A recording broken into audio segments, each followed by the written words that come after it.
बात करने का हसीं तौर तरीका सीखा। बात करने का हसीं तौर तरीका सीखा। हमने उर्दू के बहाने से सलीका सीखा।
चाहती हूँ कि सारे जोर से अपने लिए ताली बजाएं।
लैंग्वेज एक ऐसी चीज़ है, हिंदी हो, उर्दू हो, पंजाबी हो।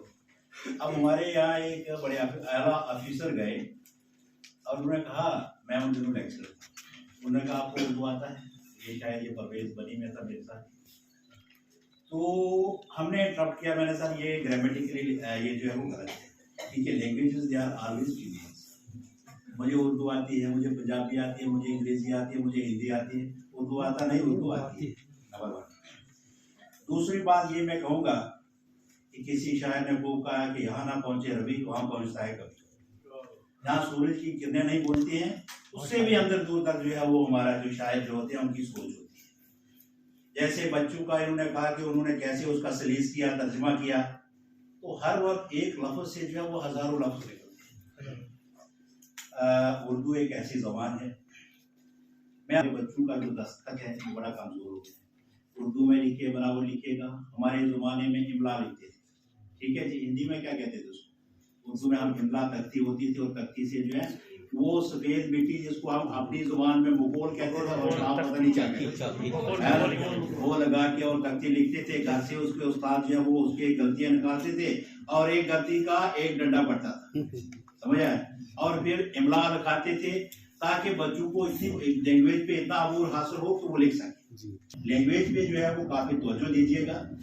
अगर आप बच्चे को एक लाइन सिखाना, एक सतत लिखना सिखा जाओगे तो आपकी बड़ी कामयाबी होगी। ठीक है जी, आप हम जहाँ कहेंगे, मैं कहूँगा एक लफ्ज़ है जो मैट्रिक वाला कहीं जाते हैं, दारुल खिलाफा नहीं लिख पाते, कैसे लिखना है? दारुल खिलाफा, बैतुल माल, बैतुल खाल, ये जो हम मुश्किल लफ्ज़ जो है वो हमारे बच्चों उस्ताद जो है वो देते थे। सिंपल सा जेर जबर पेश कहाँ इस्तेमाल होता है। तो इस पे जो है वो ग्रामर पे आ जाइए और लैंग्वेज को मजबूत करिए। और जिस बच्चों का, ये मेरा भी और आपका भी मानना है कि जिन बच्चों की लैंग्वेज अच्छी होती है वो कभी जो है वो रुकता नहीं, वो सीख पाता है। इसलिए फिर भी बोलेंगे बहुत अच्छा मजा आ रहा है। मेरे ख्याल में पार्टिसिपेंट भी अच्छे हैं, 10 डिस्ट्रिक्ट से सभी लोग आए हैं। तो उर्दू जो है वो हमारे यहाँ एक अच्छी जुबान है। उर्दू जब हम हिंदी में सुनेंगे तो उसमें भी बड़ा मजा आता है, इंग्लिश में भी मजा आता है। हर लैंग्वेज की अपनी अहमियत है, लेकिन इस उर्दू ने जो है वो एक अच्छा मुकाम हासिल किया है। जैसे जो इसके शायर हैं जो ये हैं, तो मैंने तो 5वीं तक पढ़ी है उर्दू की, उसके बाद जो है वो हिंदी हो गई और उसके बाद साइंस हो गया। लेकिन ज़्यादा झुकाव जो है वो उर्दू की तरफ है। हिंदी लिखने में और बोलने में थोड़ा दिक्कत आती है, लेकिन चलिए आप उर्दू के उस्ताद हो तो मुझे यकीन है कि आप अपने अपने एरिया में यहाँ जहाँ बच्चों की कमजोरियाँ क्या हैं वो राइटिंग पे ज़्यादा ध्यान दीजिए। ठीक है, राइटिंग पे कैसा जो है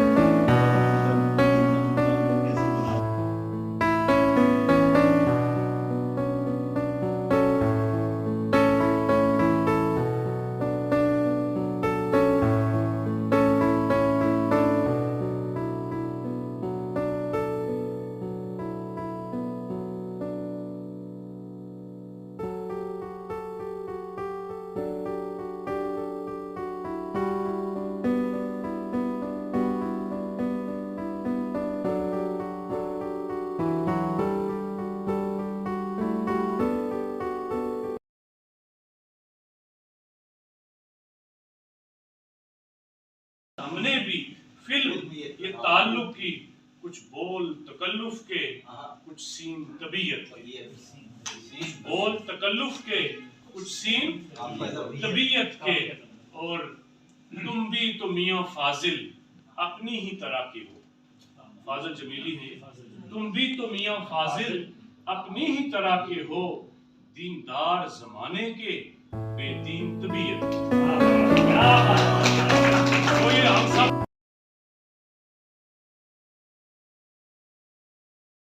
आज 5वां दिन है, तो 5 दिन के लेक्चर को प्रिपेयर करना, बनाना, प्रेजेंटेशन देना, इसमें भी बहुत बड़ा टाइम लगता है। आप एक लेक्चर बना के देखिए कितना टाइम लगता है। तो यहाँ पे पूरा टाइम 4 दिन लगातार लेक्चर 2-2 घंटे 2.5 घंटे देना, it's a very good thing. और ये हर इंसान नहीं कर सकता, ये कुछ ही लोग होते हैं जो इस तरह की कर सकते हैं। आज हम आपको बोले कि आज आपको लेक्चर डिलीवर करना है, तो बड़े आपको भी दिक्कतें आई होंगी, आपको भी दिक्कत आ रही होगी हमें कैसे डिलीवर करना है। तो आप सोचिए कि अगर हम 2 मिनट 5 मिनट डिलीवर करने में हमें दिक्कत आती है, तो इन लोगों को जो है 4 घंटे बोलते रहते हैं, 2.5 घंटे बोलते रहते हैं, तो इनके लिए हैट्स ऑफ तो है। इसलिए एक बार जोरदार तालियां दीजिए।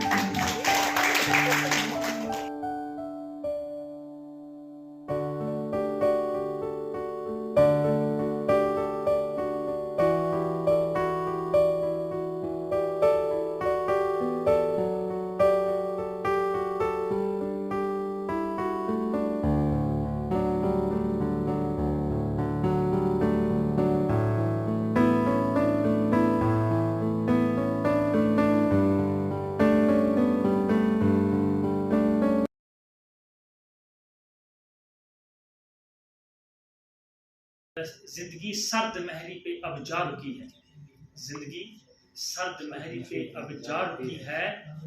हर तरफ है नफरतें, हर तरफ बेरुखी है, हर तरफ है नफरतें, हर तरफ बेरुखी है। और ये सोच कर मैं चुप रहा नसीम फानी कि एक तुम ही नहीं कुल संसार दुखी है। लाता है, मैं बोलती ये तो अजूबा है। हम बैठे रहे, हम दिलचस्पी जो है कायम रही, बरकरार रही, वो कैसे रही हमारे अंदर, क्योंकि वो हुनर उनमें था।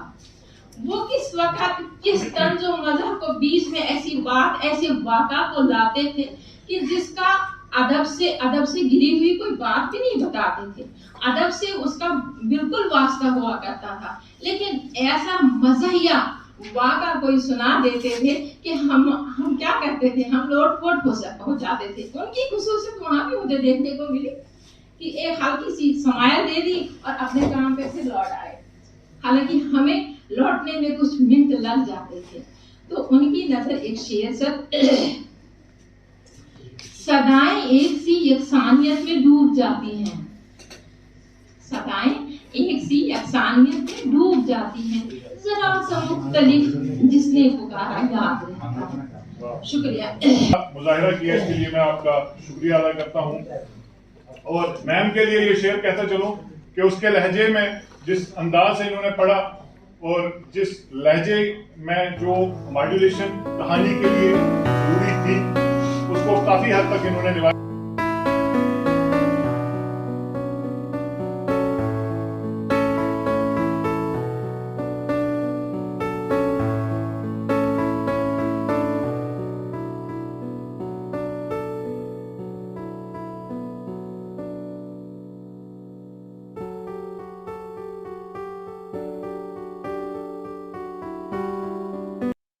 चरागों को आंखों में महफूज रखना, बहुत दूर तक रात ही रात होगी।